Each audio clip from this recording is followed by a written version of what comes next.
All right, today I'm joined by legendary rapper Daz Dillinger. Daz, how you doing? Oh man, I'm great, man. Nick, how you doing today, brother? I'm real good. I'm real good. Appreciate your time. Oh yeah, most definitely. So I want to know, what is Daz up to in 2021? My first main thing is taking care of my mom. She's in hospice, so that's my everyday job first, and then second is hip hop. You know what I'm saying? So I've done it. I did it, done it, ran with the best, ran with the dopest. For sure. I'm retired from hip hop. You know what I'm saying? I'm just chilling. Sorry to hear about your mom, by the way. Oh yeah, for sure, man. I appreciate it. But Absolutely. just putting together new books and what I'm saying, the new DPG for Life book. What can somebody expect when they purchase that book? History, the stuff that you want to know about, the stuff that personally to us, you know what I'm saying? It's my movie script to my movie, Dogg Pound for Life. Since nobody would never give me the money to shoot it and everybody else want to hurry up and try to shoot some other, movie besides the one we got, I decided to put it in a book. And so I've been selling a lot of copies. It's number one, underground. So I've been selling a lot of copies, you know what I'm saying? And hey, I like selling the book more than I like selling records. Really? That's crazy. So you said underground. Where can I purchase this book? You can go to www.dpgforlife.com and you can purchase the book. You know what I'm saying? It's 240 pages. It's glossy. Hold on, let me get one. Let me show you real quick. Please. This is the book right here. Okay. Very good. I like the cover. DPG for Life. You know what I'm saying? Check it out. I got them about a truckload here, man. I got them about a brick. You hear me? And I got another book that I wrote too that came out called The Speed's Eye. Really? Okay. Got so you out then. You can take this trailer out right now on YouTube. And the movie's real funny. It's a comedy. Produced by me and my friend Dada. Nice. So, Do you sign any copies for fans at all or no? Yeah, when you purchase the book, DPG for Life, me and Kurupt sign every copy. That's awesome. Personally, and your name will be in there, the whole nine. I hit them up, Kurupt sign, and I strike it up. You know what I mean? And that gives it authenticity. So there's real glossy pictures in there, you know what I'm saying? And that's what it is, man. It's not your average type of book, you know what I'm saying? Where you're just looking at a book. It's like this book tells a story because it has pictures and you can really identify when you read it like you're really right in there. You know what I'm saying? The way that I wrote it. Definitely. Check it out, people. www.dpgforlife.com. Nice. You're also doing some work with Capone. How did that link come about? Most definitely. Shout out to the homeboy Nori, NRE. You know what I'm saying? We was doing Drink Champs in Las Vegas. And I hooked up with Capone, you know what I'm saying? And that was like one of the great gifts that I accomplished and came across, you know what I'm saying? And we just hit it off and we started doing a lot of music together. And we came with this project Guidelines. And you know what I'm saying? And just bring East West together because, we used to feud and war, but we never met each other, you know what I'm saying? But, good things come. You hear me? Heck yeah. Did you and Capone ever take exception with each other when LA, and New York were out personally or no? We didn't know each other. He's on the East Coast, I was on the West Coast. He wasn't even like really, we just heard about the song, you know what I'm saying? But he wasn't like on my radar because it's like other things was going on besides that. That was more important than what this was doing. So we might even never meet this guy. But we're going to see these niggas over, you're going to see these motherfuckers over here that we're going to see. You know what I'm saying? So let's concentrate on them, the ones that's physically in our face. You realize Capone gives you and Kurupt credit for putting him on the map and getting him his record deal? Oh, yeah, hey, you got to diss. That's what it was back in the days. You got to diss somebody to get in the game. Sure. So you being a veteran rapper, of course, a part of another classic duo, the Dogg Pound, what makes Capone a good fit to have another rap duo? I mean, we do the same thing in the group, you know what I'm saying? So we might as well come together and do it. We got good chemistry, you know what I'm saying? Kurupt and Nori rap like if they was Daz and Kurupt, and Capone and Nori rap like if they was, you know what I'm saying, vice versa. You know, it's like a group thing. You know, we can always go back and forth, but when we get on that stage, whenever we get back on that stage, we going to concert, we're going to knock it out, we're going to have fun. So let's kind of go to the beginning. What type of kid were you? Smoking weed, nice kid. When's the first time you smoked weed? Probably like the age 8, 9. Fresh 8, okay. Yeah, you know, my cousin and them, they sold weed. So, you know, just that life. You know, my mom was in church. You know, my mom was a soul singer, you know what I'm saying, from the Stax era with Bobby Blue bands, you know, blues and all that. That's where we get all our musical intake from, you know what I'm saying? And she wrote a lot of songs, and we just took after that in the music of rap, you know what I'm saying? And we did it real well, you know. And then, you know, growing up, DJing, me and Snoop, you know what I'm saying, first cousins. His daddy is my mother's brother. You know what I'm saying? So we grew up together, you know what I'm saying? And he was rapping and I was DJing. And then I started rapping. And then, you know, the Chronic came in, you know, Deep Cover came out, and the rest is history. As you know, I've been in the limelight since I was like 16, 17, going on 17. Yeah, that's crazy. Yep. So say there's no pandemic, it's 2020, 2021, you're DJing at a club, the dance floor is dead. The owner's in your ear, is like, yo, Daz, we gotta get this place popping. What is one of your go-to songs? Them bitches overriding. All right. You know what I'm saying? Get it kicked off, you know what I'm saying? Let the smoke, hey, I start smoking. The crowd, right, you know, hey, because ain't nobody smoking in the club, so we gonna smoke in the club, you know what I mean? And get it cracking. Fair and enough. do what we do. And if they bet, you talking about from down, yeah, we got Instagram and everything now, you know what I'm saying? Back then, it was a little bit harder. You know, For sure. everything was footwork back then in the 90s, you know what I'm saying? So right now, with the click of a button, it's easy. So working with Dre at such a young age, what advice did he give you as an up-and-coming rapper? I mean, have quality in your music, you know what I'm saying? Not quantity, but quality, you know what I'm saying? And make the best songs you can make, you know what I'm saying? And just, hey, the music that we make now reflect of what he taught us. Can you think of an example? Was there something you did where you maybe put out 3 songs? He's like, no. Focus on the quality, not quantity. Maybe where you scrapped a song or 2? No, it was just like when you lay it down, make sure you lay it down. As far as producing or rapping, both. Rapping. You know what I'm saying? Both.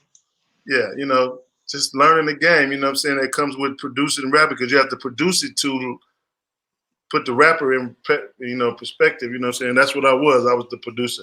I was producing Snoop. I was producing Tupac. I was producing everything that came in my way. You know what I'm saying? And being an artist myself. So, you know, the shit that I wanted to rhyme on, I know he can rhyme on it. And then we put it together. You know what I'm saying? You get 50% of the song. You do. Absolutely. Also, early on in your career, you got to appear on Doggy Style. How's it working with Snoop Dogg? You know, it's my cousin. It's always a pleasure working with him. You know what I'm saying? And hey, when you listen to that album, you already know what it was. You know what I'm saying?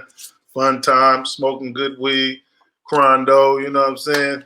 We got the whole world smoking weed from 1991, 92. You know what I'm saying? For sure. Do you have a preference, the Chronic or Doggy Style? I have to go with the Chronic, because, you know, that's what started us off first, and then Doggy Style. And everything falls in line, you know what I'm saying? It's just, you know, but Doggy Style was more Dogg Poundish, you know what I'm saying? That brought us out.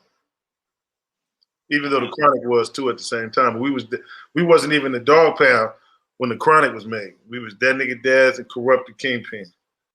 So talking about Kurupt, when he was on Doggy Dogg World with you, what went through your head when Kurupt brought you lyrics such as, if you give me 10 bitches, then I'll blank all 10?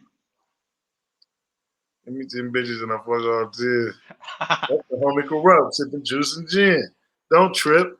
I'm for the set trip to get paper. Styles vary. Proper things like lifesavers. Ain't that something? Hey. He was busting. If you look at that, the original on the album version, he rapped a little bit longer than that. Right. video version. But you know, it was friendly competition. So you guys had a little bit of feedback from people that might have taken exception to some of your lyrics in the 90s. Can you think of an example or how you would have handled situations when somebody said, hey, oh, that's outrageous, you said something like that? What are you talking about, like feud-wise? No. So somebody might, when you give me 10 bitches, then I'll blank 10. Like some people would say it might be offensive to women. How would you handle situations like that? You keep on pushing because you don't live with us. You don't go home with us. You don't pay our bills like that. You know what I'm saying? So it's your opinion. Everybody got an opinion. But we're going to keep pushing, though. I don't want to whip your ass. We're going to keep it going. You know what I'm saying? Back then, we was young like these kids now, you know? We didn't give a fuck. So I see where they going, and I just embrace the youngsters, you know what I mean? Some, you know, it's more ladies, more Me Too movements and shit like that, you know, hey. Each one teach one. I'm single, you know what I'm saying? All right. Keep that in mind, ladies. Daz Dillinger is single. You hear me? I got a lot going on. Because if you know what you got, then you ain't got much. You hear me? Rapper, producer, author. Huh?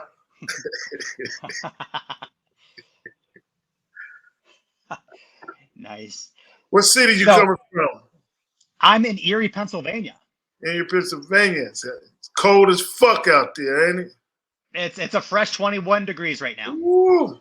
Yeah. Damn. Oh, yeah. Definitely a little different. You're in Atlanta right now, right? Yeah. Okay. Very cool. So when you guys came out of the gate, you were on those two of the most iconic albums of all time, The Chronic and Doggy Style. Dogg Pound is red hot. Why not put an album out right after Dogg Pound? Why would you wait until 95? Because we had to do two sound. What's that? A soundtrack, which was Murder Was the Case, was another extension of Snoop album. And then we came with the Dogg Pound album because I was producing at that time. As Dr. Dre said that he was only producing Snoop and RBX. Okay. Everybody else had to do. So I just started producing and learning that shit. And then, you know, we was making more songs than anybody that was on Death Row at the time. And Suge seen that and gravitated to us. And that's how we came out with the Dogg Pound album.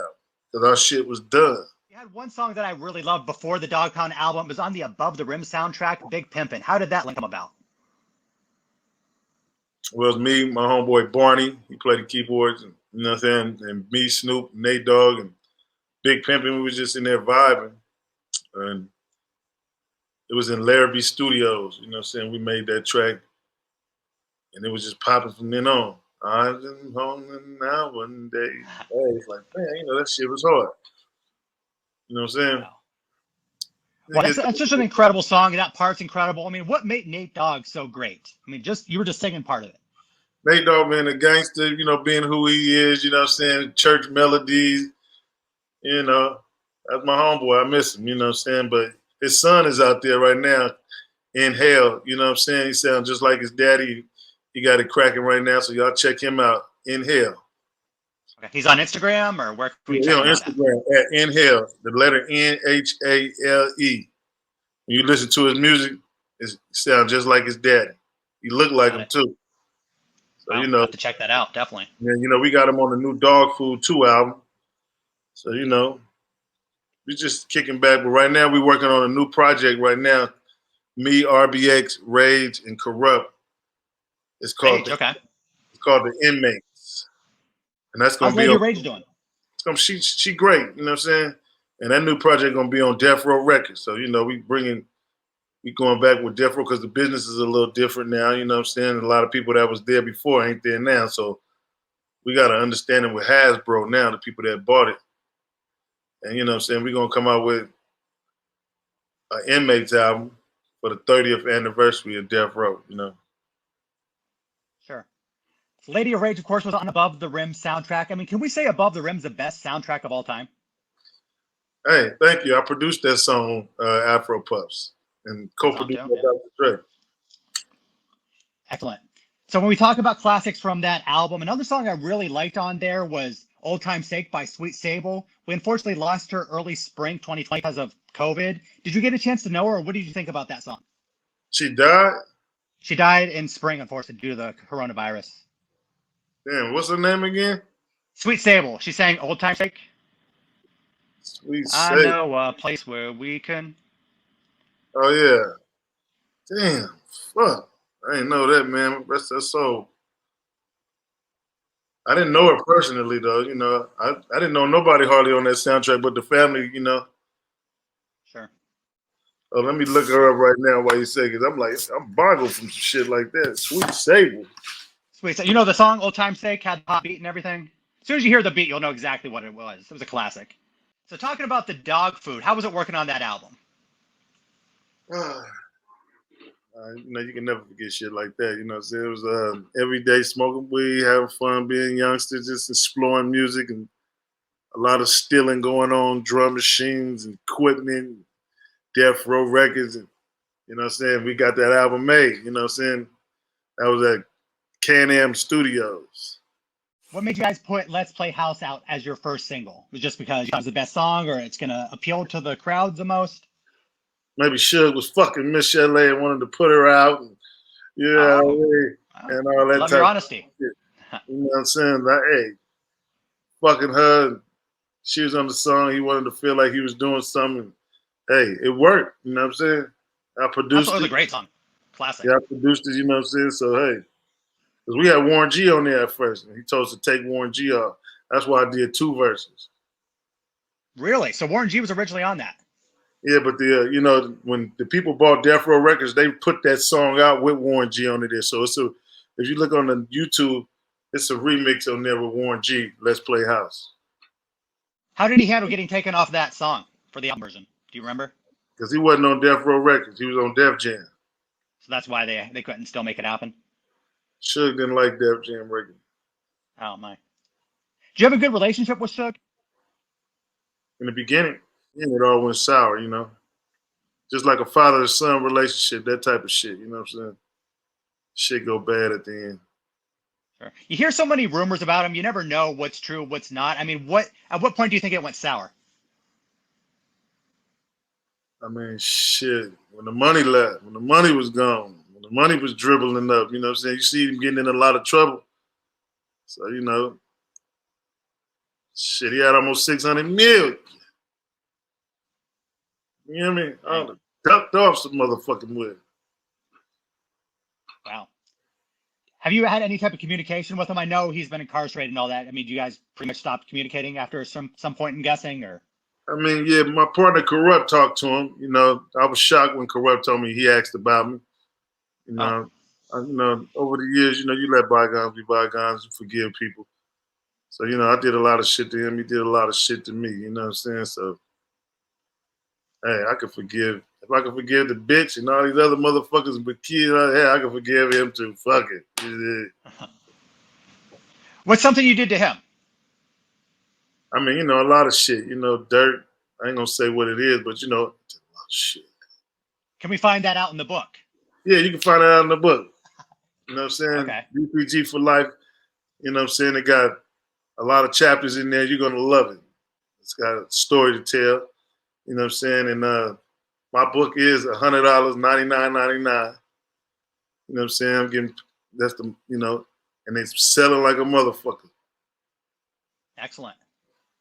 You know what I'm saying? You can get it shipped to you within 5 or 6 days.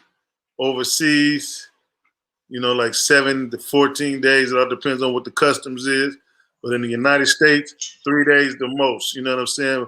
Priority package, USPS. You know what I'm saying? And we shipping the motherfuckers out by the brickload. That's awesome. Another one of my favorite songs on the dog food was Psycho Like with my man, Mr. Malik. What can you tell me about Malik?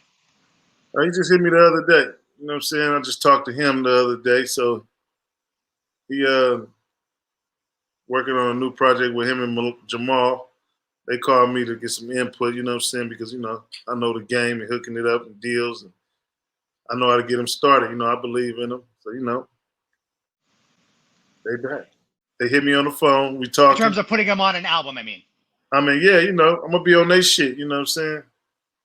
So, you know, I'm just producing mostly. Excellent. Putting projects together. But, you know, as far as rap, I retired from I just do it for the fun and the love, you know what I'm saying? But as far as me looking to be a star and all that shit, man, you can have that shit, man. I got 100 pieces of property. I'm doing good, you know what I'm saying?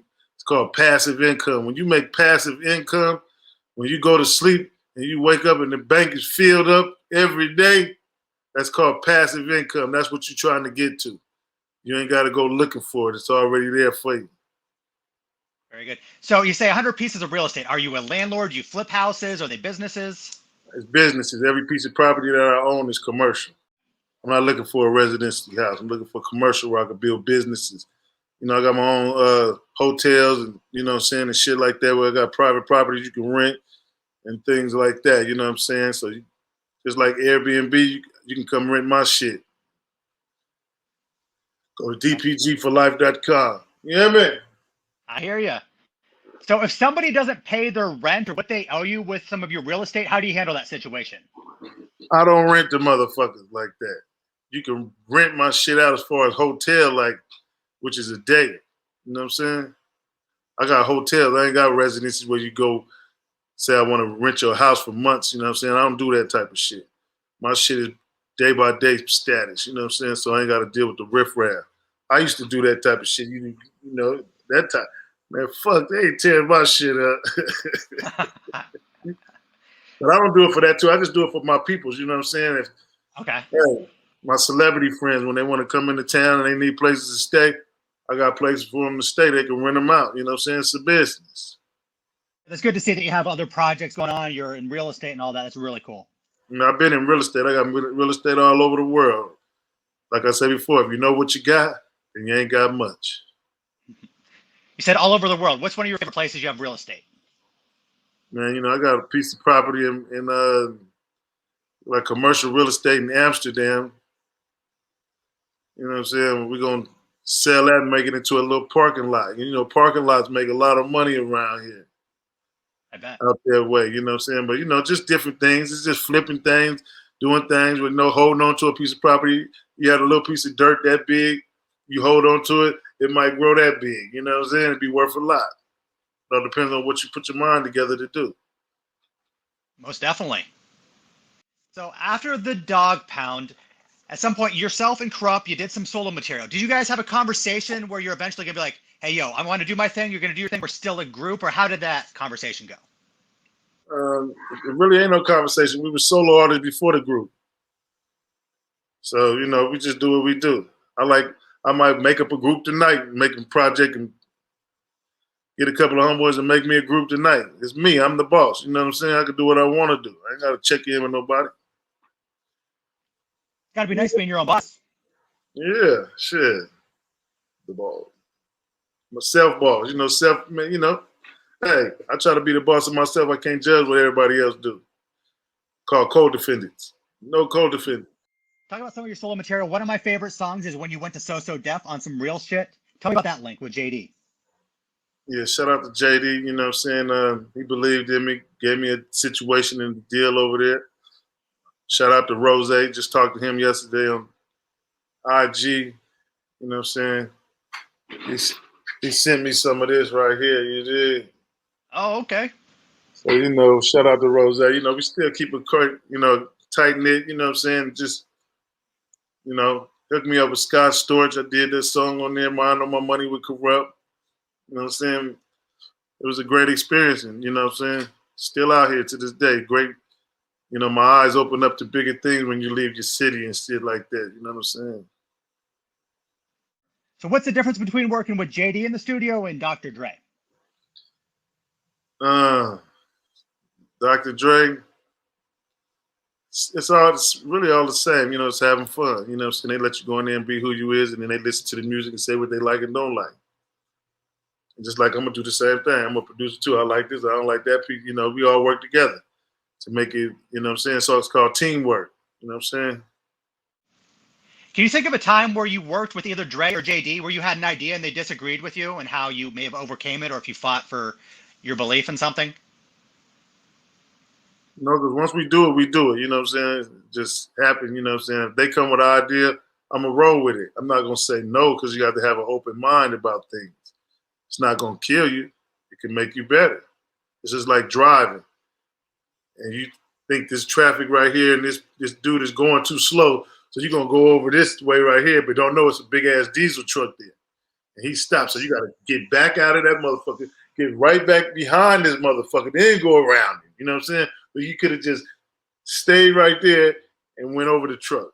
You know what I'm saying? That type of shit. You just got to go with the punches. I hear you. And so around that same time, so you're with So Def, is about 2006. You also another hot song with Dogg Pound, Cali is Active. How was it working on that song? I mean, you know, that was the time that me and Kurupt was feuding, and we had got back together. And you know what I'm saying? And then we made the Cali is Active with Snoop, and you know, brought the West Coast back together. Because there was a lot of feuding going on. Everybody was, Suge Knight was out. It was just a bunch of bullshit going on. You know what I'm saying? But we all got it together, and you see the West Coast is stronger than ever. You know. What brought you guys back together? Just the unification. You know what I'm saying? Truces. You know what I'm saying? Being men. Where would you think the original issue between you two stemmed from at that time? Just him going back to death row. Suge Knight. You know what I'm saying? I see. No, I love him, but I say fuck him too. You know what I'm saying? All in the same sentence. Hey, it's all there. Hey, I love you, but fuck you. You hear me? Nice. So it's 2006. One thing that's kind of confusing from the outside looking in. So you're working with JD, you're working with the Dogg Pound. How do you make that work? Is there no conflict of interest or with being with So Def or anything? No, because JD's a big fan of ours, and he's a friend at the same time, and we all work together. You know what I'm saying? It's a unification thing. We all like one family. You know what I'm saying? He to connect out here in the ATL, we to connect out there in California, and we kick it, and that's how we move. We make money together. And then we was cool with Kris Kross. Don't forget that. Rest in peace to Chris Kelly, you know what I'm saying? And that was one of our good friends right there. That's who really got us all connected. Kris Kross. You were good friends with Chris Kelly and Kris Kross and Smith? Yeah, Kris Kross. Yeah, that was our little homies. That was our homies right there. You know what I'm saying? We kicked it with them all the motherfucking time. They used to sneak off to come fuck with us like that. Wow. That was the first dude I seen. You think Jada Pinkett was entangling? She was entangling with Chris Kelly from motherfucking Kris Kross, because Kris Kross was in the room and he was like, Jada Pinkett is at the door, but don't leave. Take this weed. Chill. We like, damn, that mother gave us an ounce of weed. We're going to kick it right here. Then he came back in. He said, yeah, that was Jada Pinkett. I'm like, damn, this nigga fucking Jada Pinkett at a young age. Wow, Chris Kelly was that. 1993, around that way. Wow. You know, yes, he was entangling then. Shout out to Jada. For sure, definitely. So were you in touch with Kris Kross or Chris Kelly up till the 2000s, or did you guys lose contact? Yeah, all that time when I was on So Def, we was hanging out, you know what I'm saying, at parties and stuff. Okay. And then, you know, unfortunately he died, you know what I'm saying? And, you know, that was a heartbreak. And, you know what I'm saying? Rest in peace to it, you know what I'm saying? Definitely. Do you see their 20th anniversary performance when they kind of got back together? Who? Kris Kross. What year was that? So in 2013, So Def had their 20th anniversary. Kris Kross was one of their opening acts. Did you get a chance to see that performance? It was pretty good. No, I didn't get to see it. Okay, it was his last performance before he passed, sadly. Yeah, I'm going to check that shit out. Yeah, definitely. Yeah, you'll like it. As a body of work, what would you say your favorite project that you've worked on is? Shit, all of them. Shit, it took a lot of brain power working on all that shit, you know what I'm saying? And really just fighting to get it all back now, you know, because it's a copyright law called the Copyright Reversion Law. It's made in 1978, which gives an artist and the composer the rights to all their music back. Even though you made a fucked up deal back in the days, after 35 years, you retain the rights to all your product back. You know what I'm saying? So I'll be exercising that right 5 years from now. If it's the 30th anniversary, I got 5 more years. Thanks for letting me know. You know what I'm saying? So, you know, run your own program. What's the difference between Dog Food 2 and the original? Is it the same concept? You know, 20 years later, 25 years later, you know what I'm saying? We still here. Some of the artists that we perform with ain't here no more. And we want to celebrate that with a new Inmates album and then Dog Food too. It's just about us doing new business with Death Row and going back in the vault and getting songs that never came out that we want the world to hear. Very good. So in your opinion, who is the best West Coast rapper of all time, not named Dr. Dre or Snoop Dogg? Who's the best one? Shit, I gotta go with my favorite, which is Ice-T. Okay. Ice Cube. I mean, that's good choices. Kurupt. You can drop your own name? I mean, you know, I'm a producer, you know what I'm saying? But I get down with the rap, you know, or I can say the Dogg Pound, period, you know what I'm saying? I like Deadly Threat. You know, all the motherfuckers like King T. You know, look at my motherfucking wall. That's a wall of fame, my man. Look at that shit. 2 Live Crew. Eazy-E. Public Enemy. Too Short. Boys in the Hood. Dogg Pound. Menace to Society. EPMD. Then me and Tupac had that album. It's an underground album called Don't Go to Sleep. Is it with Tupac? Yeah, it's an underground album that I had put out in like 2000 when all that shit with Death Row, they were stealing music and all that shit. And I just had to let everybody know that this is the music that I produced, me and Tupac, so they can go in there and strip my music down and take the lyrics and make some more music and make more money off my shit. You know what I'm saying? So I had to put that underground album out. That shit is everywhere. So you check that out. It's online right now all over the world. All platforms, we can check that out? Most definitely. Tell me about working with Tupac. I mean, you know, that was the homie. You know what I'm saying? If you look at the video, just put Tupac, Daz, Biggie, Snoop, DOC. We was all on stage rapping together. We've been friends for years before he got on Death Row. Mm-hmm. And, you know. Do you have a dream collaboration? It could be producing or as a rapper, as a group? I think I did it already. You know what I'm saying? As far as like me rapping and producing and shit, I can't complain. I did it already with the best of the best. You know what I'm saying? Tupac, Method Man, Redman, Spectre Deck. You know what I'm saying? That's my East Coast. And then me and Capone finishes it off with my dream, because he from the East Coast and he hooking up all the East Coast rappers to be on our shit. And he's a Stanford pioneer, you know what I'm saying? And just to have the album out with him solidifies that East, West, because I did the West, did the South, Capone. I'm doing the East, you know what I'm saying?